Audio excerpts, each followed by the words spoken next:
guys? My name is Daisy Puente, aka known as Daisy Dukes, Daisy with the X, get that clear. So I just want to introduce myself a little bit about what I do and what people know me for. I started off as a normal girl, going to school and wanting to be in the medical field. Jumped into being a server. Yep, a server, you got that right.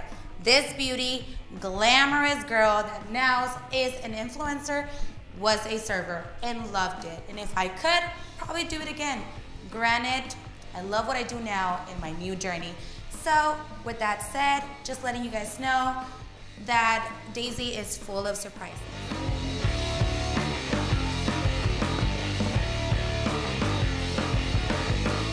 The big question, how did you become an Insta influencer or having a big amount of followers, right? Everybody wonders, how do I do it? Go ahead, shout me out, tag me, repost, so on and so forth. No, I honestly have to say that I never once in my life thought that I would be behind a camera speaking about what my life is about. And especially being an influencer now, or being a person who helps small businesses grow. I started with the passion as a young child, young child, and literally working and growing with my family in the business industry. I started in the restaurant, and from there, everything changed. The moment that you put yourself as a marketing object or person or identity, it changes everything. Let me tell you that. Why? Because I was just a server. And all I did was market myself on my own Instagram, which I wasn't getting paid for. Here yet, it was like, hey guys, come check me out. I'll be at So restaurant from 2 to 10 p.m.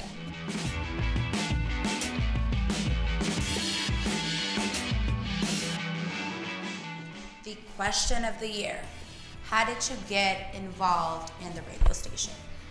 It was something completely out of my comfort zone. Obviously, I was a server working at a restaurant, and I had just recently opened a nightclub that was the whole new trend of the Hispanic community. I guess you guys want to call it the chunti lifestyle. It was the whole new hot caliente, papa caliente in the industry of Las Vegas. Because yes, I was working in Las Vegas for a whole year.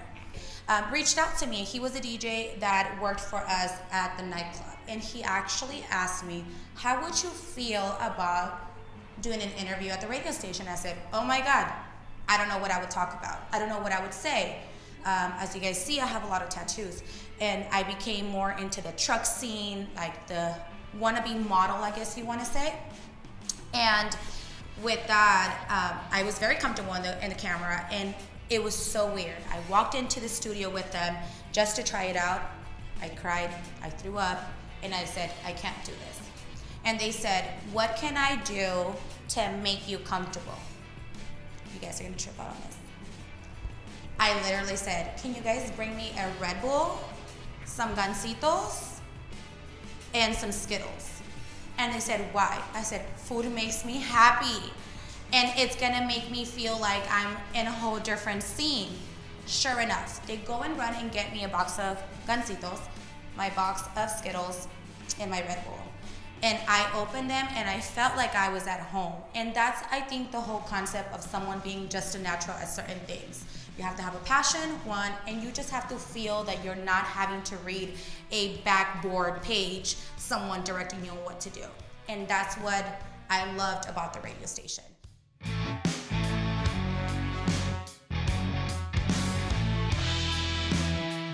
So the best and worst parts of being an influencer. I want to say that being an influencer has the availability of opening you up so many doors and creating your own identity. You help other people come out of their comfort zone and step out of the box and say, it's okay to be myself.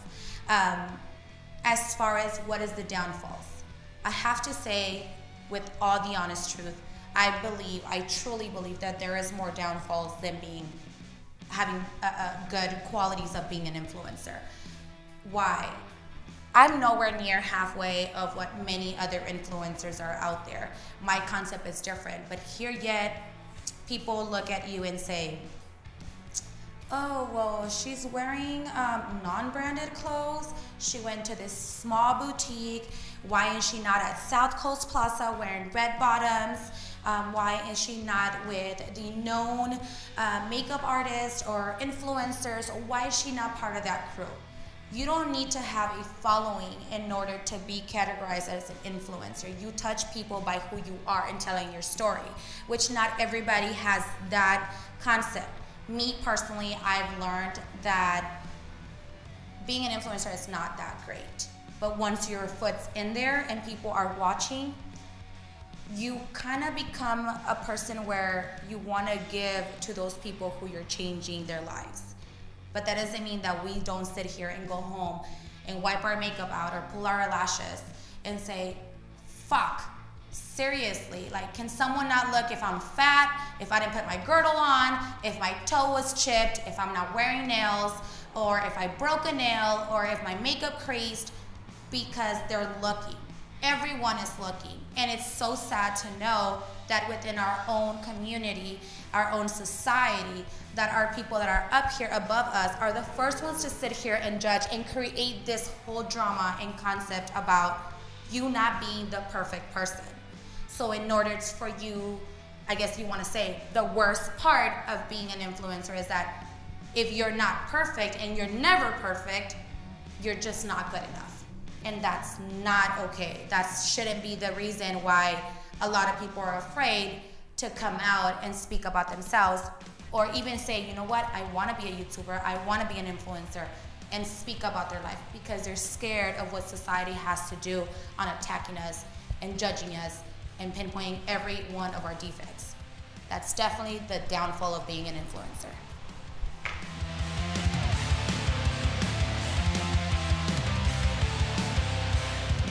All right, so this question has to be by far my favorite. What's my favorite food?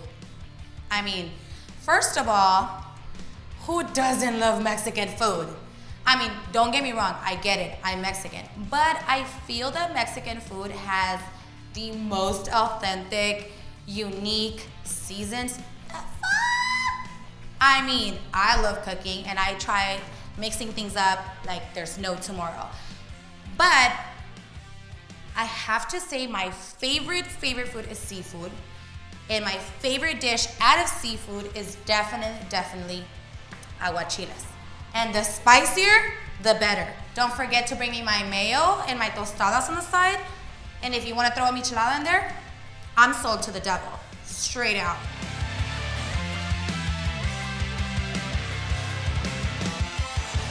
All right, so my favorite movie. I'm a movie freak, so I love movies. And then I have this weird thing where I'll like catch this movie, right? And I'll like fall in love with it. And then I'll be like, I need to watch it like 17,000 times. And I just say 17,000 because it's like my favorite number that I always seem to say. Ay, carambas. Okay, lately, I mean, it's been not lately. It's been a couple years now. I don't know if you guys know the movie The Heat with Sandra Bullock.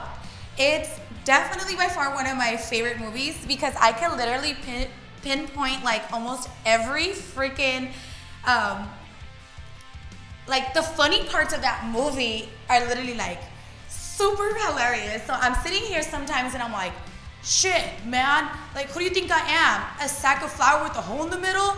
Like, and I literally pull out the voice, like I do it. And I don't know what is it about that movie, honestly, but it's literally drives me insane. I love it. I sit here and I'll be like, dude, what are those spandex? Like, what is that? Oh, it's to keep everything in place. And I'm like, what do you mean keep everything in place? Like, medically? It's like, no, like, you know, under my pants. And then I literally played like the role part on this movie. I don't know why, but it's been several years that I've been stuck to this movie and I freaking love it. So I have to say The Heat by far takes the win.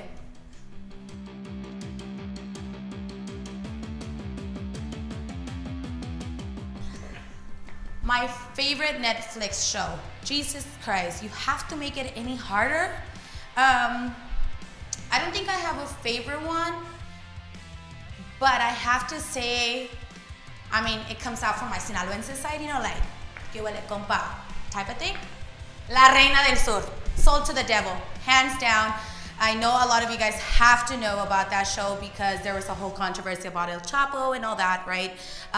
But definitely La Reina del Sur is by far my favorite one. And I think I watched it about a good 3 times, first and second season.